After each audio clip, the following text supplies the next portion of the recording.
Hi, I'm Holly with Presence Point, and we're here in the middle of this Shepherd in Action video series, and I'm excited to be here with Kari. Kari's a longtime friend. We worked in church together and leadership retreats together and all sorts of crazy stuff. And Kari came to our mind as somebody who might really be able to say something sweet from the soul and the spirit about how she shepherds and where she shepherds. So thank you for taking time to do this today. So first question is, where do you shepherd? Well, I shepherd at church. I work at a church, and so that's probably the first thing that comes to my mind. Also at home, we are a blended family, and so I have 3 of my own kids, and then I get to shepherd the 3 bonus children that God has allowed in my life. Oh, how many teenagers are in that mix? Oh, right now we're down to 2, so it's all the way from 23 to 17. Okay, down to 2, meaning they've moved out of the house, not because you've eliminated those children. No, just 2 teenagers Okay, now. 2 teenagers. The rest of them are 20 and above. So. Oh, that's right. Okay, So, yes, all right, yeah. awesome. Yeah. So tell me, you have been part of the shepherding journey with us for, gosh, maybe 3 or 4 years now. So talk to me a little bit about provision, protection, and presence. How do you implement one or more of those into your shepherding style with either kids or in the church environment, or even as you shepherd up with the pastors here? Right.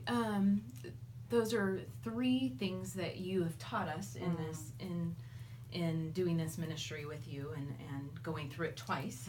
I think it really helps to keep those in mind because it's a balance. It's a balance, especially at home with the blended family, and just how to protect them and lead them. And it's just a special calling to be a blended family because they're not my natural kids. They're the 3 that I have been entrusted to look over and maybe just implement something that they haven't been given. And so it's really helped me also with my own kids to see what maybe was missing as a natural mom. It's taken a whole different look on how to lead my own kids. So it was so valuable to me to learn about, especially the presence. I'm really big on the presence because being intentional and being authentic and not just what we should act like or what we should be, and what we've been taught to how to show up. Yeah. I think part of provision is being vulnerable. Or not provision, sorry. Presence is being vulnerable in allowing them to see the failures and the successes, or what I need them to do, or what I need them.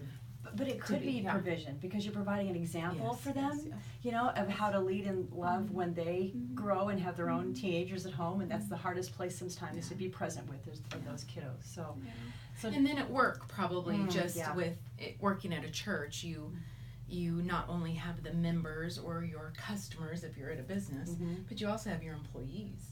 And so you have to be well balanced and be lead by example. And part of that is not just being perfect. It's not about being perfect. It's about being present in who you are and being vulnerable. So. And when you work at a church, everybody's perfect. It's awesome. There's never a problem. No, never. It's a bunch of humans working with a bunch of humans, right? Right. So what word of encouragement would you give to other shepherd leaders at home? I love the blended family example you've given us because I forget you have a blended family, right? Yeah. So I just, what word of encouragement would you give to other people who work in a church environment or the blended family example as I mentioned? Just to keep going. You never arrive, and so sometimes we go through something and learn some good tools. You offer some really good tools, and to keep investing in, keep going back and researching it and developing and growing, and don't forget those points that you have taught us because it's moving, it's flowing, it's fluid. It's super fluid. It is very fluid. Yeah. In fact, since you and I have been working on this together, we talked about shepherding sort of those who report to us and children, and shepherding laterally with our friends and peers, and shepherding up to our pastors and our CEOs and those that we report to. But there's also this importance of shepherding within, right? That we make sure that our souls are fed by the Good Shepherd, because if we don't do that and the heart's not right, none of the other stuff can happen. We can't do it. So it's a constant thing. You never arrive. Yeah. But it's a wonderful journey, isn't it? Yeah, it is. So thanks for joining us as you live into your calling. I think it is really a beautiful example of, gosh, the blended family, working in a ministry church environment. That's different, but yet not, right, from a public sector or a private sector environment. So we hope this has touched your soul today, and thanks for joining us.